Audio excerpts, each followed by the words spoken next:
spoken on the topics faith, family and freedom in Cuba, Belgium, Brazil, Congo, UK and all over the USA to crowds from 14 to 40,000. International leadership speaker, trainer and coach. Author of Learn to Raw Leadership, Attitude Hack, Live a More Excellent Life, 5 Battle Strategies of a Victorious Warrior. 2021 President's Lifetime Achievement Award recipient. Founding partner of the John Maxwell team. Toastmaster International Speech Competition semi-finalist.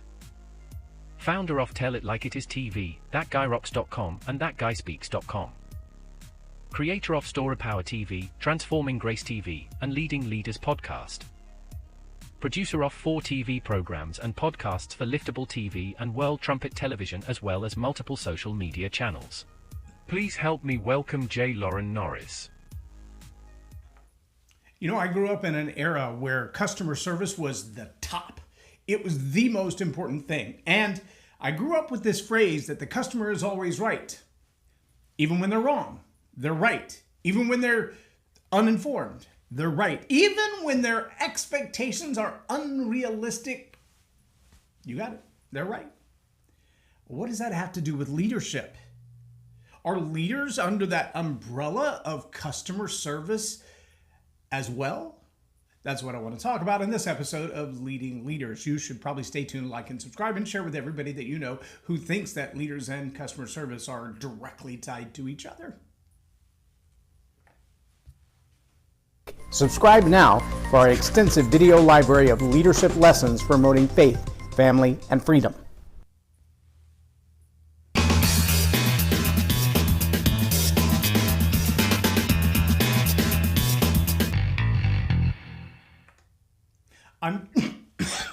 I'm all choked up. I'm J. Lauren Norris with Leading Leaders Podcast, and I recently was on a coaching call with a client.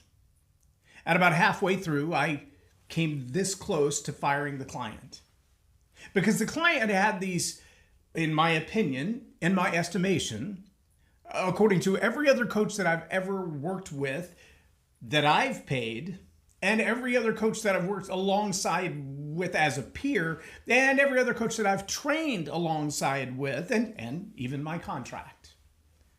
According to all of those minor details, the expectations the client had and reality were not in the same universe. Well, maybe in the same universe, in different dimensions of the same universe. Is that possible? Different planes of existence, like quantum leap kind of difference? Like, the client wanted me to type up all the notes from the phone call because they don't use a digital device to do that.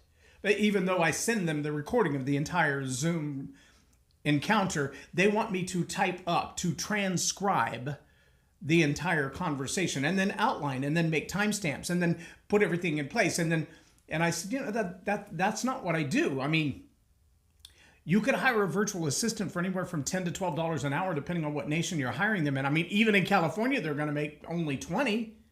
But if that takes 2 hours, that's $40. That's $40. You're not paying me $40 an hour. You should look at your invoice again. It's a lot more than that. Would you pay your attorney to sort the receipts from your tax box? Would you pay your heart surgeon to wash your car? I mean, not unless you're married to him.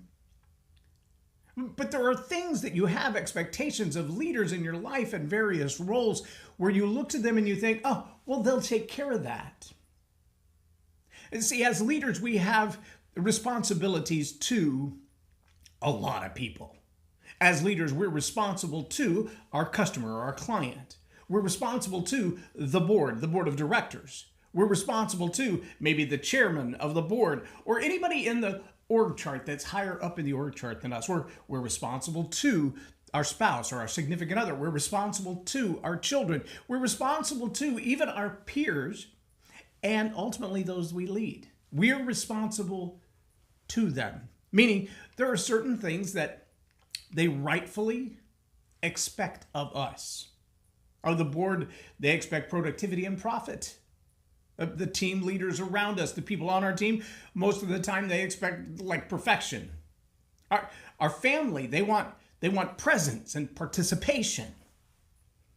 Our customers, they just want to know that they're getting industry standards on the product, the performance of the product, the quality of the product. Is it going to show up on time and do what it's supposed to do? Those are not high, unreasonable, unrealistic expectations, but they are expectations. And as leaders, we are responsible to them for those expectations.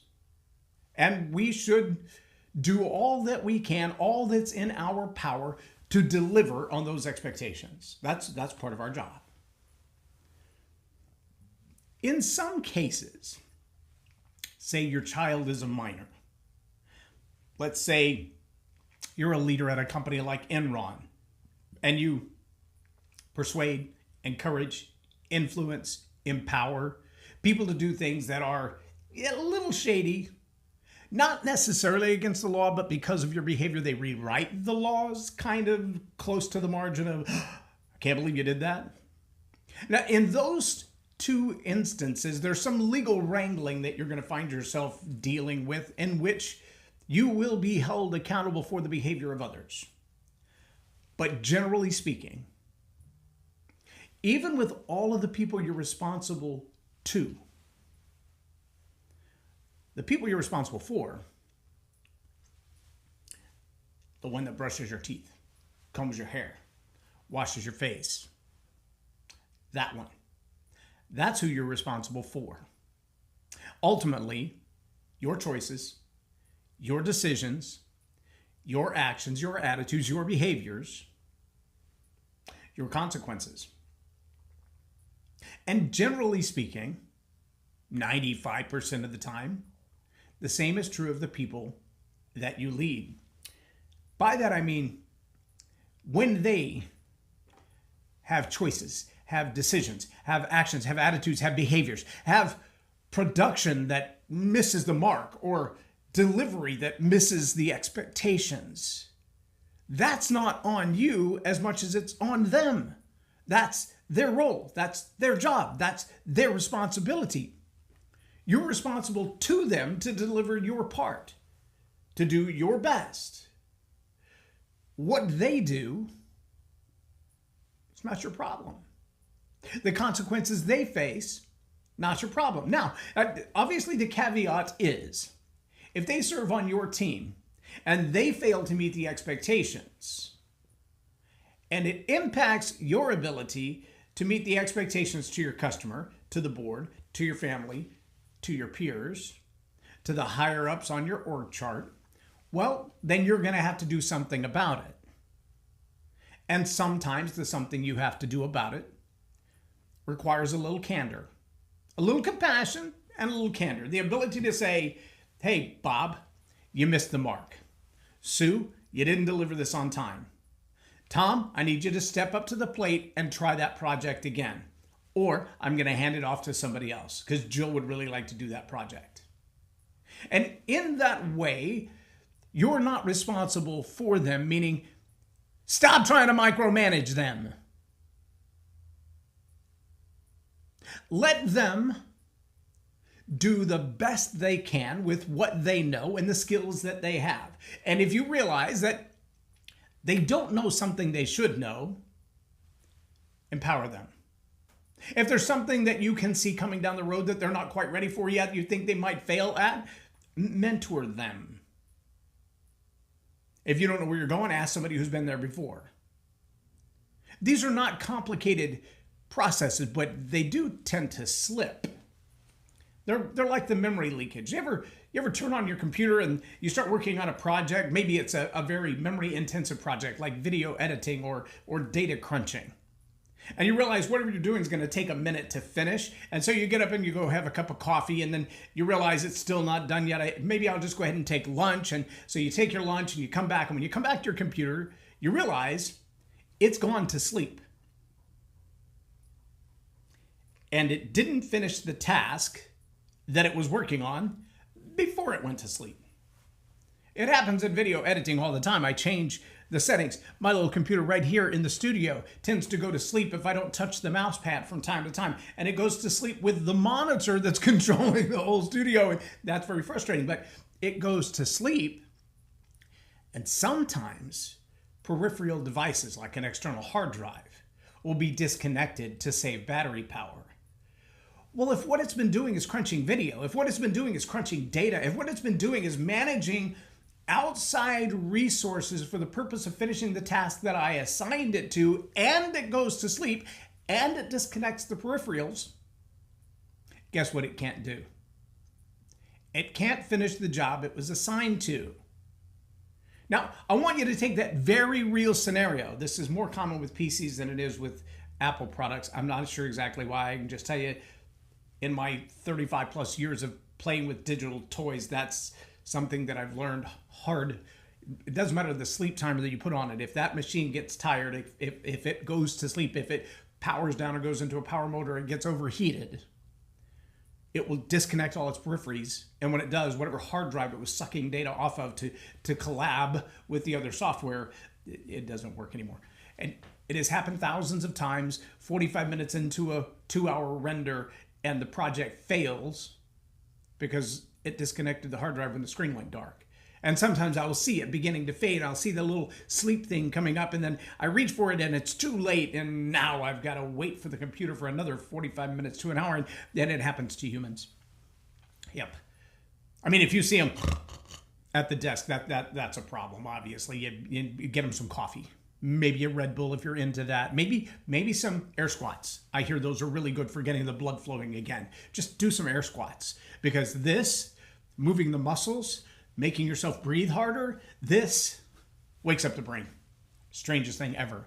You would think you'd have to do push-ups with your brain to wake up your brain, but no. Move a big muscle group like the quadriceps and the hamstrings, and suddenly your brain is awake. Have a little salt, Celtic salt or Himalayan sea salt. Put that on your tongue, crunch that up, drink a glass of water. All of a sudden you've got a whole new level of electrolytes, and Celtic salt has minerals in it. That'll change your dynamics just a little bit. It's better than an energy drink most of the time. It'll get you kind of wired without the coffee and the caffeine effect. But see, if you're sleeping at your desk, you're disconnecting from the periphery. Which means the project you're working on is probably going to stop halfway through and not be completed on time, if at all. Now, I've also had those projects in that digital realm there. They show as complete, and it says file is finished, and I hit the play button on that video, and I have all the audio, but I have a black screen, or I have all the video, but I have no audio. How does that happen? Same thing. It's that memory leakage thing. It's the amount of capacity of the processor in the system. Maybe it's the hard drive, maybe it's the RAM, maybe it's the video processing card, maybe it's the data storage device. Here's a new one I've discovered. With my studio, the switcher that I use requires a hard drive to store the data, because every one of these episodes is like 300 gigabytes of data. Multiple cameras and all the audio and everything that goes into it. And if I have plenty of capacity, 50 gigabytes, but the transfer speed is not enough, yeah, you got nothing. Because it will only transfer what it can buffer, what it can move. And so you've got to have a high enough capacity in order for competence to occur. That doesn't mean you're not smart enough. It just means you've got to be able to cram a whole lot of data in there. So let's think back to the employee who falls asleep on the job. The employee who, although they're on your team, and you can't control what's going on in their home life, and you can't control what they did on Friday night or Saturday night or Sunday night, but now they're here on Monday and sheesh, I think they bathed in wine. I had one of those employees. When you go through that cycle with them and you realize, I'm responsible to you to ensure that you're empowered with all of the data, with all of the information, with all of the access to the tools, with all of the knowledge, with all of the wisdom, with all of the resources, financially, human resources, et cetera, to do your job efficiently, productively, and profitably. And I'm responsible to you as your leader to ensure that all those things are done. But you know what I can't do? I can't manage your mind. And so somewhere there's a breakdown between my customer service ability to deliver to the board, to the client, to my peers, to my family, and to you. And the breakdown isn't my ability to deliver, it's you. It's you. But ultimately, you're not my end client. I'm not responsible for you. I'm responsible to you. I've provided all the resources and you're not measuring up to that. If you're showing up on Monday with a hangover, or you're showing up on Monday with so much drama going on in your life that your performance looks like a computer with memory leakage, a computer that's gone to sleep and disconnected all of its peripherals.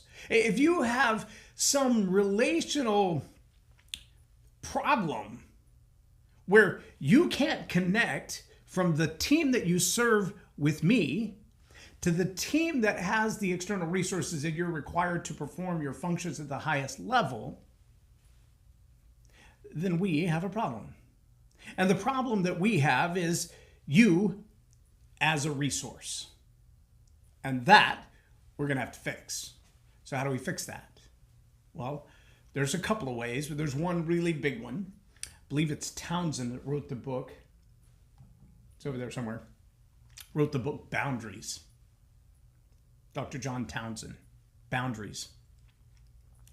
See, boundaries are those things that say, when my machine is editing video, for an example, I want to make sure that A, it's plugged into the wall.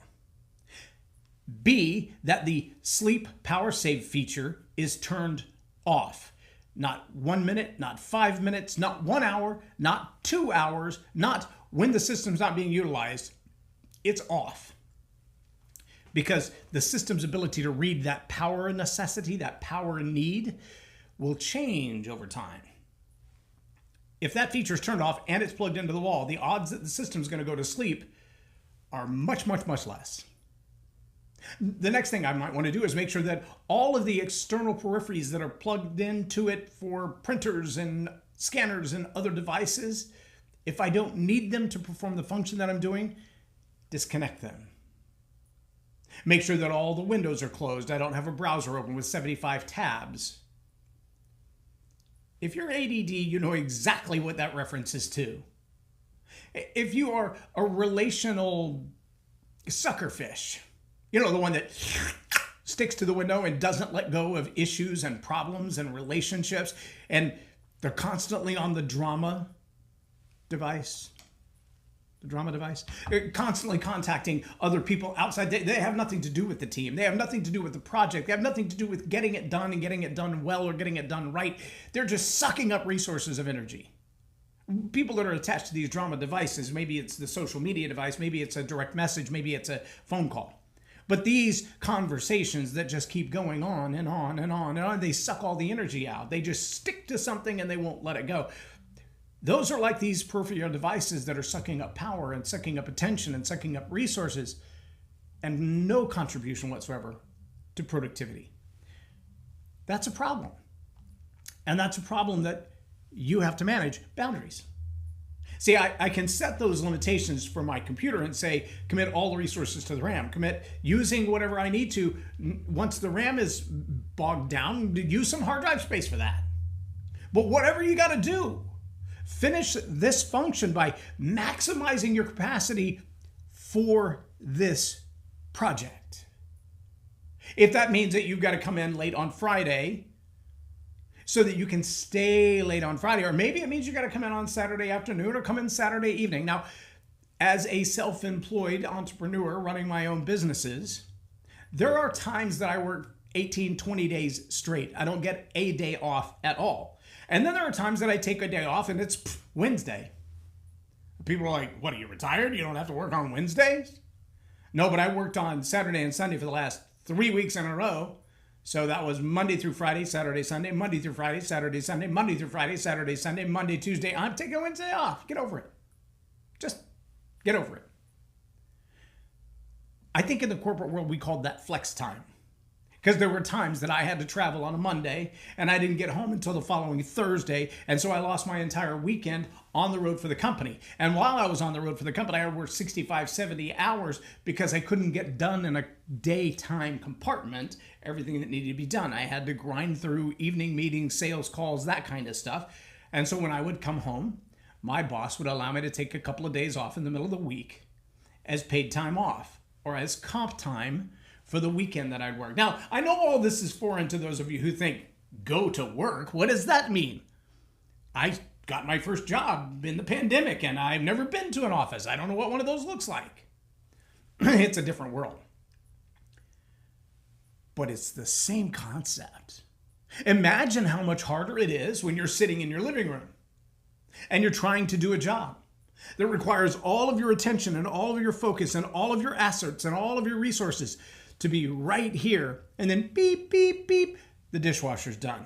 Well, do I finish the spreadsheet or do I unload the dishwasher? You're on the clock. Finish the spreadsheet. You've got a deadline. Finish the data. You've got a deadline. Finish typing those documents. Finish the research. Do what you've got to do. Get the project done. This is what I mean by boundaries. You've got to commit the resources, mental resources, emotional resources, physical resources to getting the job done. So what is the relationship between customer service and leadership? If you understand as a leader who your customer is, then you serve them according to their expectations, your boundaries, and the realistic limitations. You serve them according to their expectations, your boundaries, and realistic limitations. I could type a document for you. Two things you might want to know. I spell pretty well. I can't type to save my life. Just ask my iPad. We argue on a regular basis. I type a word and it can't even find it close enough in spell check to go, what is that? And I'm like, what is that? I know what I was trying to type. I don't know where that came from. It didn't come from my head. It came from my fingers. So if I'm typing documents for you, there's no telling what you're going to get. And if I'm writing handwritten notes for you because you don't want to take your own, I write in hieroglyphics. Doctors look at my writing and go, what is that? I'll be glad to scan the document and send it to you. I can promise you your OCR reader cannot read it. Sorry. You know what else, though? That's not my job. You pay me for my brain capacity. You pay me for my leadership coaching ability. You pay me for my ability to hear, dissect, and return deep emotional thoughts in the realm of story, communication, leadership, theology, wherever you want to go with it.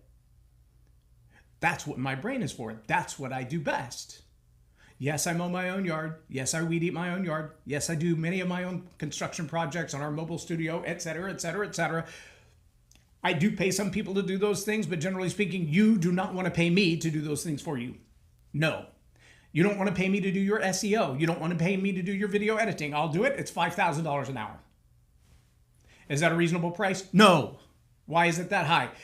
Boundaries and realistic expectations. I want you to know what the limits of my reality are. There are plenty of people who edit better than me, faster than me, cheaper than me. And if you insist that I do it, I'm going to make you pay. Boundaries. At some point you look at it and go, that's unreasonable. Ding, ding, ding, ding. You got it. It's unreasonable. On purpose. I don't want to do that work. There are people who are better that are cheaper.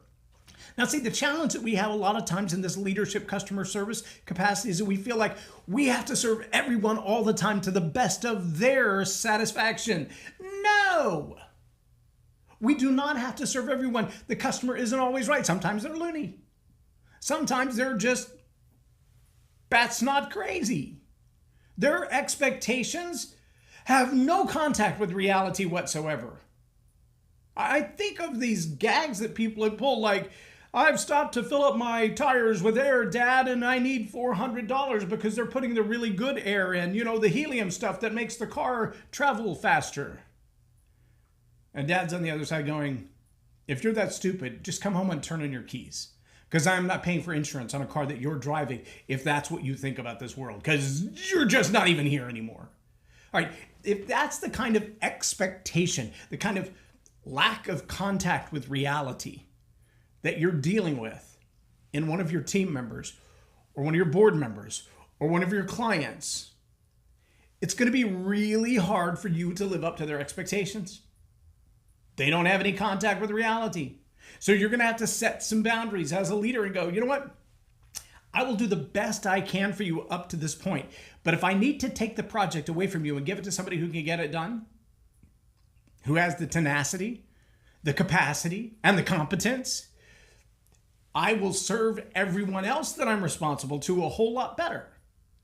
And as your leader, your pleasure, your satisfaction means zero to me. That is not what I'm here for. I am responsible to you for the boundaries that I have set around our relationship, for delivering to you what I promised to deliver to you. I'm not here to make you happy. I'm sorry. I'm not here to make you feel good. Sorry. I'm not here to make you successful any more than you're willing to contribute to your own success. In my coaching contract, and I got this from Laurel Langmeyer, one of my coaches, she said, understand that every coaching contract is like a gym membership. These words are in my coaching contract. If you're coaching with me, understand that your results will not be driven by my capacity. They'll be driven by your effort. I don't care if you have a membership to the most exclusive gymnasium in the world with hot tubs and spas and cold baths and the whole 9 yards, all the equipment and personal trainers and massage beds. And I don't care if you have all of that and you pay $500 a month for it. If you don't go, you get fat. Does that seem so complicated? If I spend 10, 12, 50 hours with you in a 90-day window in our $7,500 coaching contract, and you get to the end of that 90 days and you're still going, but I don't know what a story is. It is not for the lack of my ability to deliver it. It's your unwillingness or your incapacity for comprehending and applying the lessons that you're being given. Because I'll give them to you in a whole lot of different ways to try to match your learning style, your lifestyle, and your habits. But if you refuse to apply them, you will get no results. In every leadership capacity that I serve, that's the same. I will give you the tools. I will give you the training. I will give you the resources. I will give you the relationships. What you do with them is completely on you. I want to challenge you as leaders to remember the same thing. Your job, your responsibility to the people you serve, your customers, your board members, your family members, your peers, and the people you lead. Your responsibility to them is to give them what they need based on the boundaries that you've set and realistic expectations. That's it. If that doesn't make them happy, revisit the boundaries and the expectations. And if the boundaries and the expectations line up, ask yourself now, do the boundaries and the expectations line up with reality? Final story. I used to have a Merkur XR4 Ti. It was a turbocharged 5-speed rear-wheel drive, basically a Ford Escort with steroids. I mean, like massive steroids. This little car was 0 to 60 in 4 seconds, 5 seconds, something like, just crazy, stupid fast for a 1985 automobile. 290 something horsepower, 18 pounds of boost in the little turbo. It was a 4-cylinder. Yeah. Wicked fast little car. One of the guys that worked with me had a Mustang LX50 that he had done some significant mods to. And I told him one day, I think I can beat you in a race. I think my car's quicker than yours. And he laughed out loud. And he said, look, our cars are basically the same weight because mine's a stripped down LX. It's not a GT. It doesn't have all the extra stuff on it. It's not a convertible, so it doesn't have the extra bracing in it. I've got dump pipes. I've got blah, blah, blah, blah, blah, blah, blah. I turn about 640 horsepower. So our two cars at the same weight, my horsepower is about triple what yours is. I don't care how good you are off the line. unless I spin my wheels for an entire quarter mile, I will eventually pass you. You don't stand a chance. My 0 to 100 is equal to your 0 to 60. Okay, so what you're saying is I still might be able to be... No, I'm saying it's not even reality. That's like a school bus versus a Tesla. No, there's no chance. It's just not going to... Maybe the jet bus. I've seen that guy with the F-16 motor in a bus. Maybe. But if your boundaries and your expectations, if those line up and the two of them together don't line up with reality, shift your expectations, shift your boundaries. Leadership is not about customer service. It ends there, but that's not what drives it. Good leadership sets boundaries in reference to expectations under the parameters of reality. And then leaders are responsible to all those people that I mentioned before. We are not responsible for the outcome that they have because that's based on their effort and their input. And if you will move your mindset from a customer service mindset to a leadership mindset, you will find a lot more success in the people that you serve. I'm J. Loren Norris with Leading Leaders Podcast for Tell It Like It Is TV. Have a blessed day. Lauren is a master teacher on storytelling, and I learned so much. I'm really going to have to sit down and go back through everything, and I think I might have to have some more coffees with Lauren, but it was totally worth my time, and I really highly recommend it if you're looking to grow your ministry, grow your business, grow your career. Lauren will serve you well.